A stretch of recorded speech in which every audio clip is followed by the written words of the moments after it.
800 करोड़ से ज्यादा पैसा खर्चा करके एक रोड बनाया गया 14 किलोमीटर का।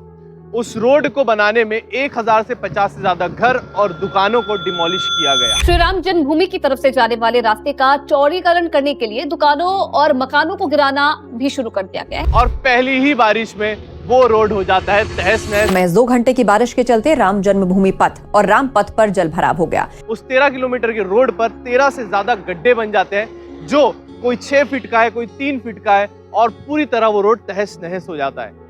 क्यों? क्योंकि हेवी रेनफॉल की वजह से वहां पर वाटर लॉगिंग की गई। अब इसमें गलती किसकी है, आज समझते हैं।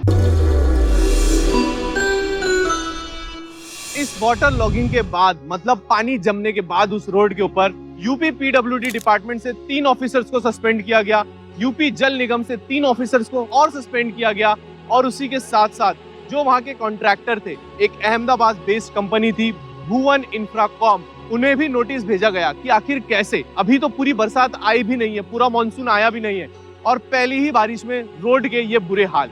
इसका जो मेजर रीजन है वो है वाटर लॉगिंग। और वाटर लॉगिंग क्यों होती है इसे भी हम लोग समझते हैं। वाटर लॉगिंग के जो मेन रीजंस होते हैं, एक एक करके इन्हें आज समझते हैं। सबसे पहला रीजन होता है सॉइल सैचुरेशन। सॉइल सैचुरेशन में क्या होता है कि जो हमारी सॉइल होती है उसके अंदर पहले से ही पानी भर जाता है। एक्चुअल में सॉइल के अंदर 3 तरह के कंटेंट होते हैं, सॉलिड, एयर और वाटर। अगर उसके अंदर एयर है तो आप लोगों ने देखा होगा गर्मी के मौसम में कैसे जो है हमारी जमीन थोड़ी सी क्रैक्स आ जाते हैं उसमें, क्योंकि उसमें एयर है। अब जब उसमें एयर नहीं होती, उसमें पानी आ जाता है, तो वो थोड़ी सी नमी आ जाती है उसमें। लेकिन अगर उस वॉइड्स के अंदर पूरी तरीके से पानी भर चुका है तो अब वो पानी और ज्यादा अपने अंदर एब्जॉर्ब नहीं करती है, इसलिए पानी ऊपर रह जाता है। इसलिए सॉइल सिलेक्शन बहुत ज्यादा जरूरी हो जाता है हाईवे कंस्ट्रक्शन और रोड कंस्ट्रक्शन में। अगला पॉइंट होता है हमारा poor drainage system. Poor drainage system से ये होता है कि पानी जो है वो रोड पर ही रहता है, और रोड पर रहने की वजह से वो फ्लश आउट नहीं होता और वहां पर एक्स्ट्रा वाटर लॉगिंग हो जाती है। इसलिए जब भी हम लोग हाईवे कंस्ट्रक्शन या रोड कंस्ट्रक्शन करते हैं तो वहां पर प्रॉपर कैम्बर प्रोवाइड करना चाहिए। कैम्बर प्रोवाइड करने के बाद प्रॉपर ड्रेन सिस्टम प्रोवाइड करना चाहिए, ताकि जो हमारा पानी है, बारिश का पानी, वो फ्लश आउट हो सके। और उसी के साथ साथ अगला पॉइंट होता है हाई वाटर टेबल। अलग अलग एरियाज में वाटर लेवल अलग अलग होते हैं। आप लोगों ने सुना होगा कि यार जब भी कहीं पर बोरिंग की जाती है पानी के लिए, तो वहां पर कहीं पर बहुत ज्यादा डाउन एक्सकेवेट करना पड़ता है, बोर करनी पड़ती है।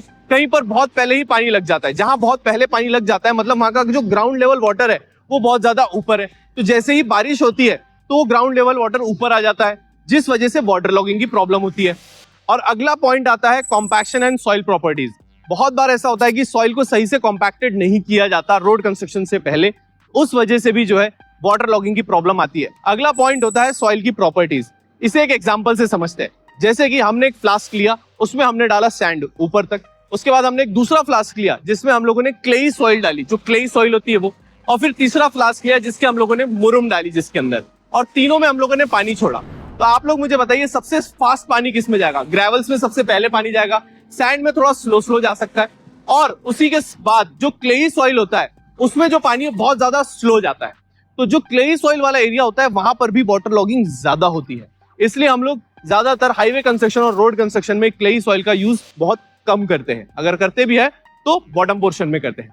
अगला समझते हैं लैक ऑफ ड्रेनेज।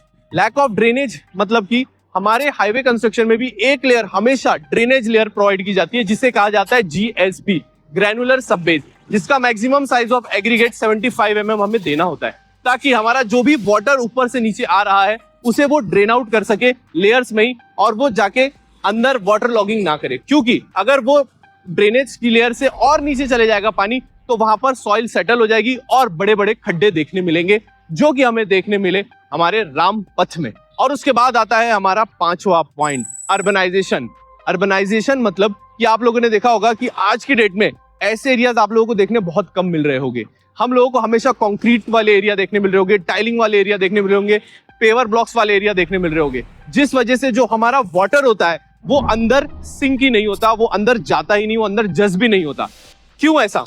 क्योंकि जो हमारा अर्थन स्टार्टा होता है, मतलब ये जो अर्थन स्टार्टा आप लोग देख रहे हो, इसमें अगर बारिश गिरेगी तो पूरा पानी जज्ब हो जाएगा, 95% पानी जज्ब हो जाएगा। थोड़ा बहुत पानी बच जाता है, वो भी क्यों? सैचुरेशन की वजह से। लेकिन अगर हम लोग अर्बनाइजेशन की बात करें, कंक्रीट रोड की बात करें, तो वहां पर पानी जो है वो पूरा पानी सिर्फ फ्लो होता है, कुछ भी डीप डाउन नहीं होता। जिस वजह से जो है वाटर टेबल भी नीचे जा रहा है हमारा। आप लोगों ने देखा होगा कुछ दिन पहले कि बेंगलोर में सबसे ज्यादा बारिश होती है, आप लोग जानते हो। हमेशा बोला जाता है कि बेंगलोर का मौसम सबसे अच्छा है, वहां कभी भी बारिश हो जाती है, लेकिन वहां का वाटर टेबल बहुत ज्यादा कम है। उसका रीजन ये है कि वहां पे अर्बनाइजेशन बहुत ज्यादा हो चुका है और हम लोग हमारे ट्रेडिशनल जो वेज थे पानी को स्टोर करने के, उन्हें छोड़ चुके हैं।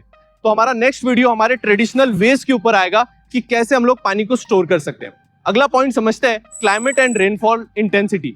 रेनफॉल इंटेंसिटी भी बहुत ज्यादा मैटर करती है। अगर रेनफॉल इंटेंसिटी बहुत ज्यादा हुई है जिस वजह से एक साथ बहुत जगह पानी जमा हो गया है, उस वजह से भी वाटर लॉगिंग होती है, लेकिन उसे ठीक किया जा सकता है हमारे मेंटेनेंस से। तो अगला पॉइंट है हमारा मेंटेनेंस। हम लोग जितने भी ड्रेनेज सिस्टम बनाते हैं उसका मेंटेनेंस करना सबसे ज्यादा इंपॉर्टेंट होता है। जब भी बारिश आती है सबसे पहला काम होना चाहिए, अगर मानसून आने वाला है उससे पहले हमें वहां की सफाई करनी चाहिए। ऐसा होता है कि बारिश आने के बाद वहां पर बहुत ज्यादा गंदगी जमा हो जाती है, पानी जमा हो जाता है, उसके बाद हम लोग जो है वहां पर उसकी मेंटेनेंस करने जाते हैं, लेकिन उस पानी की वजह से वहां पर मेंटेनेंस करना भी मुश्किल हो जाता है, तो सही से मेंटेनेंस होता भी नहीं है। तो जो काम हम लोग गलती होने के बाद कर रहे हैं, अगर हम वो पहले कर ले तो ऐसा जो फेल्यूर देखा गया रामपथ में, अयोध्या में, ऐसा फेल्यूर देखने नहीं मिलता।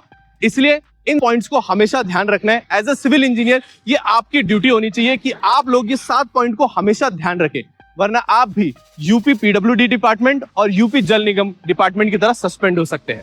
तो मैं होप करता हूं कि आप लोगों को ये जो वाटर लॉगिंग है इसके पूरे रीजन समझ में आए होंगे, और जो हमारा नेक्स्ट वीडियो होने वाला है वो होने वाला है कि कैसे हम लोग ट्रेडिशनल वे से वाटर लॉगिंग कम कर सकते हैं और उसी के साथ साथ वाटर को स्टोर कर सकते हैं। तो मिलते हैं नेक्स्ट वीडियो में।